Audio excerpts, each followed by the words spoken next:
Just your statement of organization.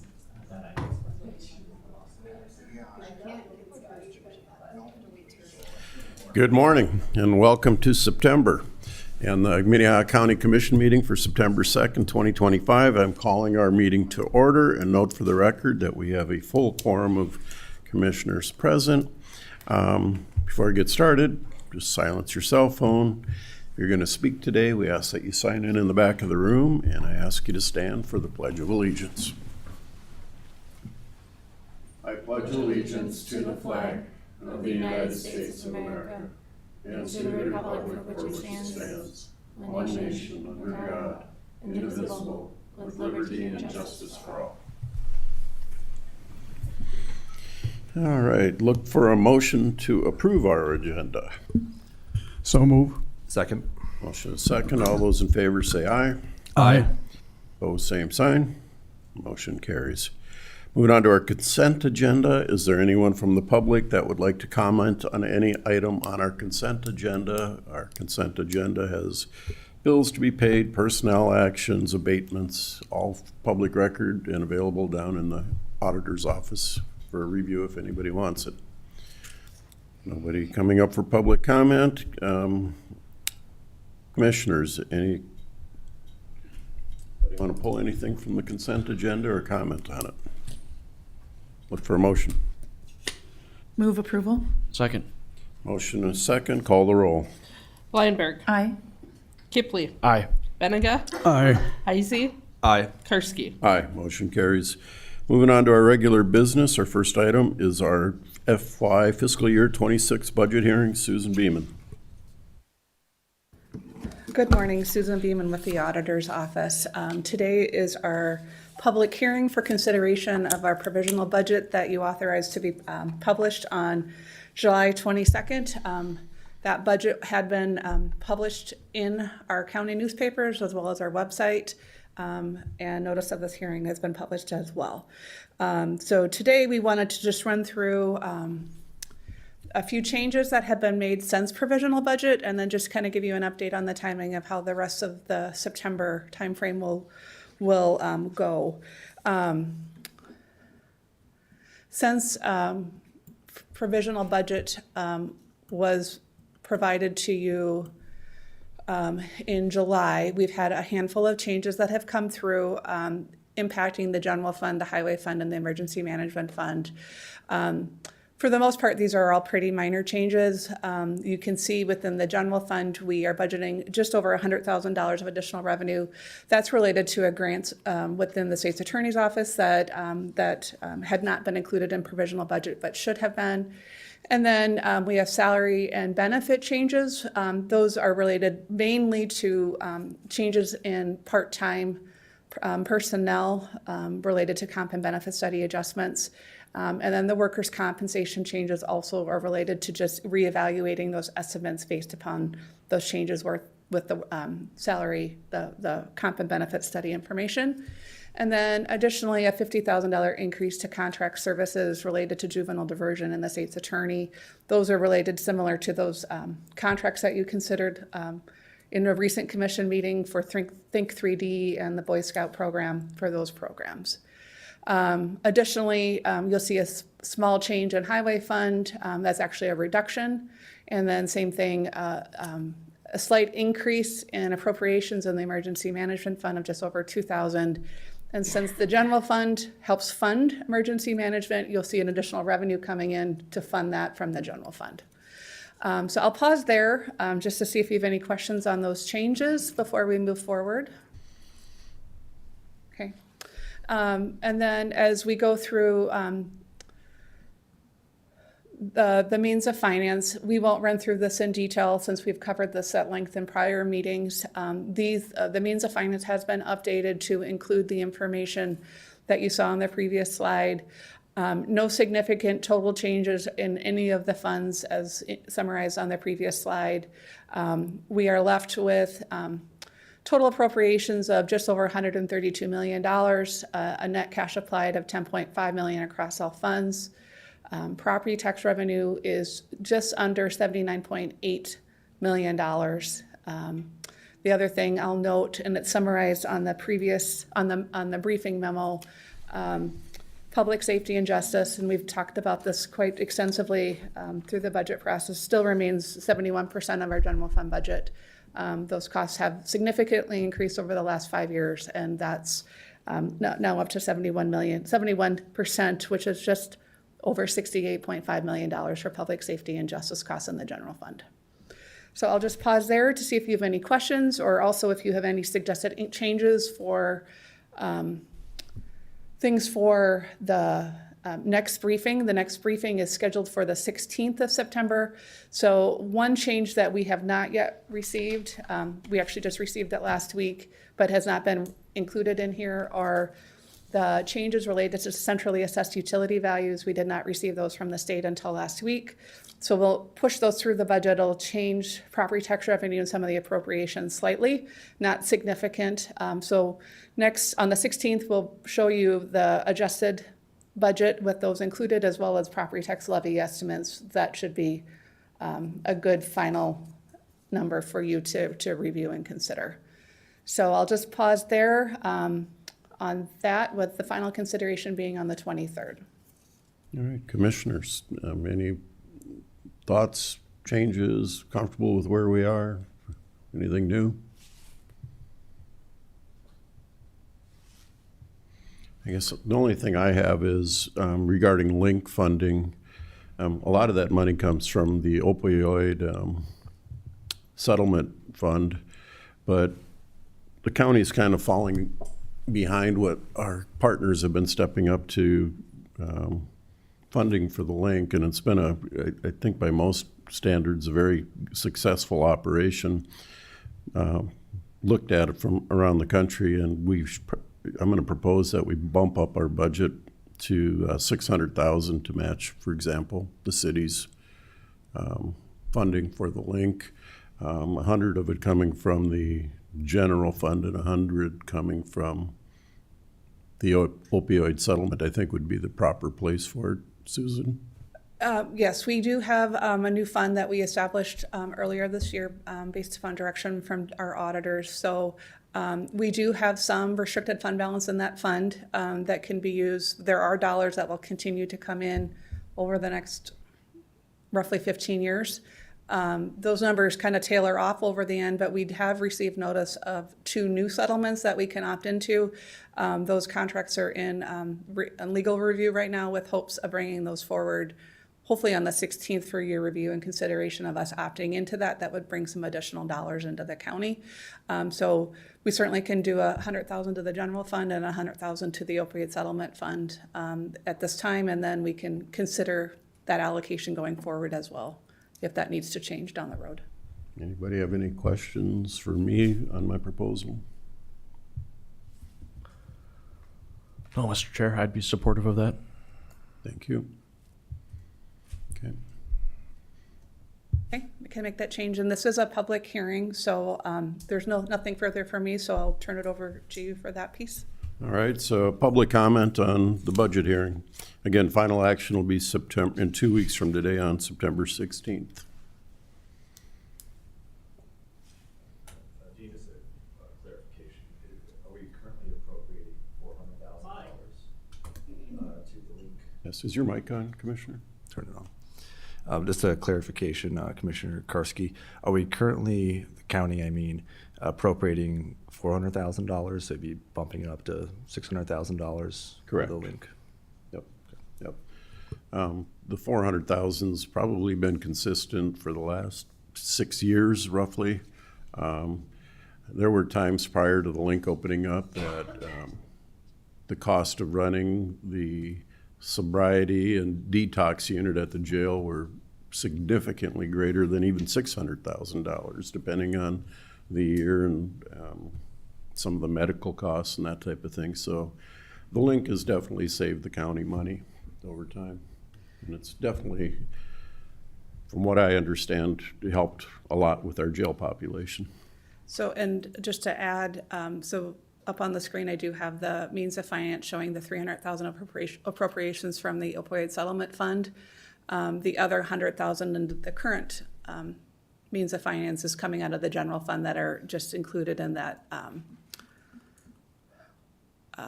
$95 million number right there. So I think what we discussed is bumping this up another 100,000 in this fund, and then bumping this 300,000 to 400,000 out of this fund. And so 400,000 would be coming from the restricted opioid settlement funds. Yeah, if I may ask Susan, how is the opiate fund funded? Is it mostly settlements, or is it coming from other avenues as well? They're all settlements that the state of South Dakota opted into, and Tom, please correct me if I misspeak, but the state of South Dakota opted into these settlements as jurisdictions within the state of South Dakota. We could then go, we get an allocation from that as well. And so we currently have, I would say over $500,000 in restricted funds sitting within those funds that have not been used. And so they are restricted for opioid settlement purposes, which the link qualifies to use those funds. And then, as you can see in this current budget, we have 196,000 from new distributions from settlements coming into that fund in 2026. Now, with potentially having 2 more settlements, I'm not sure what that number would be, but it would be higher. I just don't know the dollars yet for those settlements since they have not been finalized. So if we implement this change, it'd be $200,000 going to the link from the general fund total, and the rest of it coming from the opiate fund. Correct. The thing I would keep in mind is as we go out the 15 years, some of those settlements lower or drop off as we go forward. So I don't think the opioid settlement fund will be able to fully absorb $400,000 a year for 15 years. But like I said, I don't know what these 2 new settlements will do to give you a better idea. But for the next few years, $400,000 will definitely be able to be funded out of the opioid settlement fund. Thank you. All right. Thank you, Susan. Moving on. Consider a motion to authorize the chair to sign the 2026 LEMPG subrecipient agreement between Minnehaha County and the South Dakota Office of Emergency Management. Morning. Good morning, Jason Gearman, Minnehaha County Emergency Management. Back again this year for the 2026 LEMPG authorization for the County Commission Chair to sign this subrecipient agreement. Now, just the one change on this, it's up to 50%, where in the previous years it was 50%. There's been some cuts made to this grant, and I think it was around 35% from 24 to 25. Reduces it significantly, but they've also reduced the workload that we have to do, so it's kind of evened out. It's still worth doing the grant, as it's not a huge burden on us, but this is up to your consideration. All right. Public comment on this agenda item. All right. Commission, turn it to you for questions or action. I'd make a motion to have the chair sign the agreement between the county and the South Dakota Office of Emergency Management. Second. Motion and a second. Call the roll. Benega. Aye. Kipley. Aye. Lineberg. Aye. Isey. Aye. Karski. Aye, motion carries. All right. Highway Department wants to buy a new truck, so we need a motion to authorize the Highway Department to purchase a Freightliner M2106 chassis in the amount of $102,865 from the Minnesota State Contract 242591. Morning, Jacob. Morning, Commission. Jacob Morris, Highway Department. What you have before you today is the truck body for a new sign truck. Our existing truck has 246,000 miles on it and 150,000 miles on a replaced engine. So we're looking to get this unit replaced. The sign body is going to be bid separately from this, so you'll see that in the next month or two. Public comment on this. How long does it take to get the truck, Jacob? We're thinking just after the first of the year For the with the actual, body on it and everything. I don't have a timeline on the body yet. That's gonna be bid out. I would expect June-ish of next year before we have this truck in service. Okay, thank you. Other questions? Jacob, are you also replacing the engine as well, or is this just the body or the chassis? We're replacing the entire vehicle itself. Yep. So we're going from an F-550. We're going from an F-550 to a Freightliner truck. So an entirely new truck. And just out of sheer curiosity, maybe you can explain the uses of this truck. You said, is it dropping off signs at different construction sites and so on? Yeah, so we have, so I have the number in the office somewhere. We have several thousand signs throughout the county, and we have 2 personnel at Highway who are dedicated full-time to repairing and installing signs, stop signs, yield signs, pass with care signs. We install roll address markers, and we install street signs for new subdivisions within the county itself. So they're either installing new signs or fixing signs all year long. Sure, it gets a lot of mileage then. It gets a lot of mileage. Yep. Need a motion? Make a motion to approve? Second. Motion is second. Call the roll. Kipley, Aye. Heisey, Aye. Blindberg, Aye. Benega, Aye. Karski. Aye, motion carries. First reading and authorize the auditor to publish notice of hearing for rezoning 2502 Scott Anderson, Planning Director. Thank you, Scott, Planning Director. And as you indicated, I'm requesting that you authorize the auditor to publish a hearing notice. Today's the first reading of the rezoning request. This is rezoning 2502 to rezone approximately 15 acres, exactly 14.87 acres from A1 agriculture to C commercial. The property is located approximately 1.5 miles east of the intersection of South Dakota Highway 115 and at the Midway corner. I'm not sure what county highway that is, but 254th Street. It has gone to the Planning Commission last Monday night. It was recommended to deny the request on a 3-2 vote. I have included the minutes for your review, and I can show you, if you want to move the photo one, the approximate location.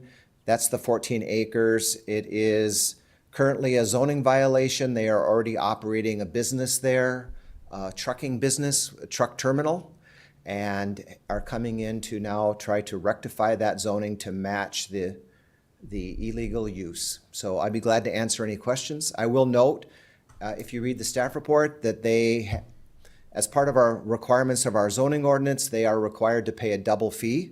It's spelled out in the staff report. They have not done that. So if we set this hearing date for the 23rd, 3 weeks from today, I will let you know whether or not they have paid that penalty. Okay, public comment on this agenda item.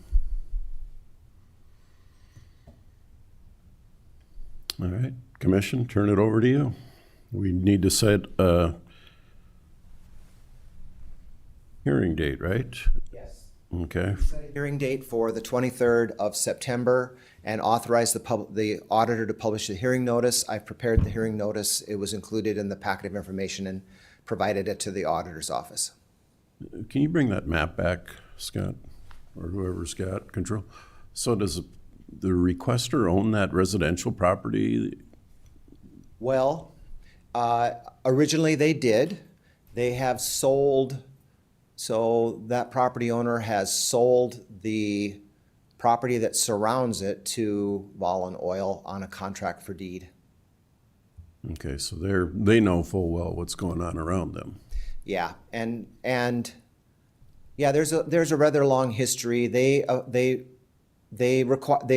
a conditional use permit to build the 2 larger buildings that you see in the picture there, and it was indicated to them in 2014, I believe, when they applied, that they were not allowed to use those buildings for commercial uses.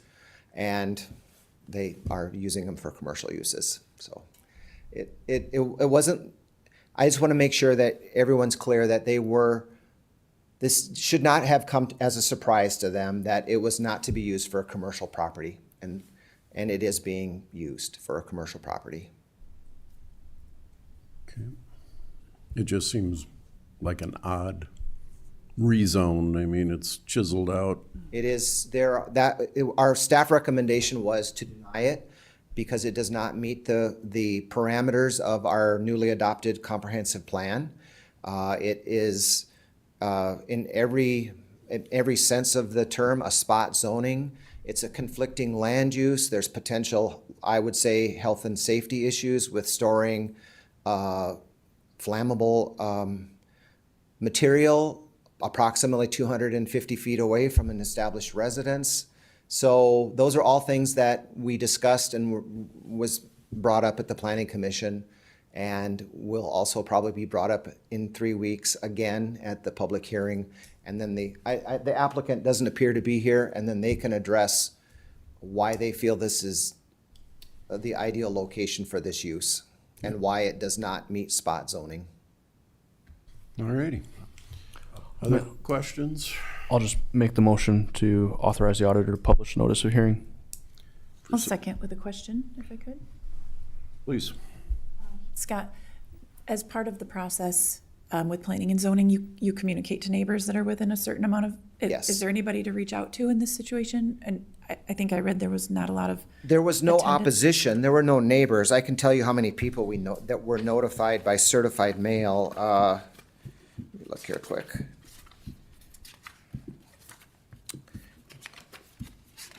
Five people were notified. Those are property owners within 500 feet. will they be notified again of the? No, the original notice provided the date of the hearing on the 23rd. Okay, So they were notified with one notice of the Planning Commission hearing and the hearing in front of you in 3 weeks. okay, thank you. Scott, I have one quick question.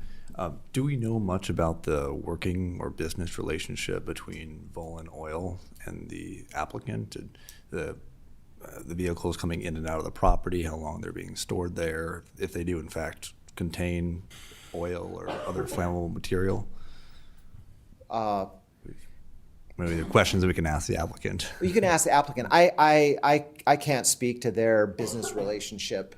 I can relate to you that the applicant did indicate that he was purchasing the 14.87 acres on a contract for deed over 3 years. So that was brought up at the Planning Commission meeting. Anything more than that, I can't tell you. They do have there is a driveway on the east side of that carved out parcel next to the trees. So what was your other question? Is that? Oh, I was also going to ask. You basically answered it. Okay. You had mentioned that there's a contract for deed with Volin Oil. Have they purchased that area, or? Well, they're purchasing over 3 years. So they have entered into I suppose, what you call a legal document, a contract for deed. Contract for deeds can be broken. You can walk away from them. You may lose earnest money, and I don't have the particulars of their business agreement. Okay. All right, thank you. All right, we have a motion and a second to set the date of hearing for September 23rd. All those in favor say aye. Aye. Opposed, same sign.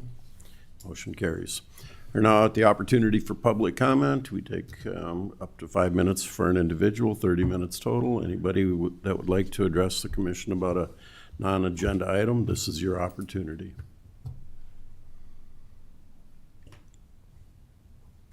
All right, we'll move on to commission liaison reports.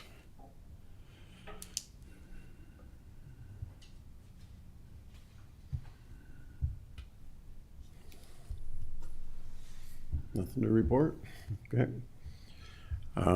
Non-action commission discussion. You guys are boring. All right, we do have an executive session plan, so I'd look for a motion to adjourn to, or to move into executive session for the purposes of South Dakota Codified Law 125-2, 134, and 6. So moved. Second. Motion is second. All those in favor say aye. Aye. Opposed, same sign. Motion carries. Next door.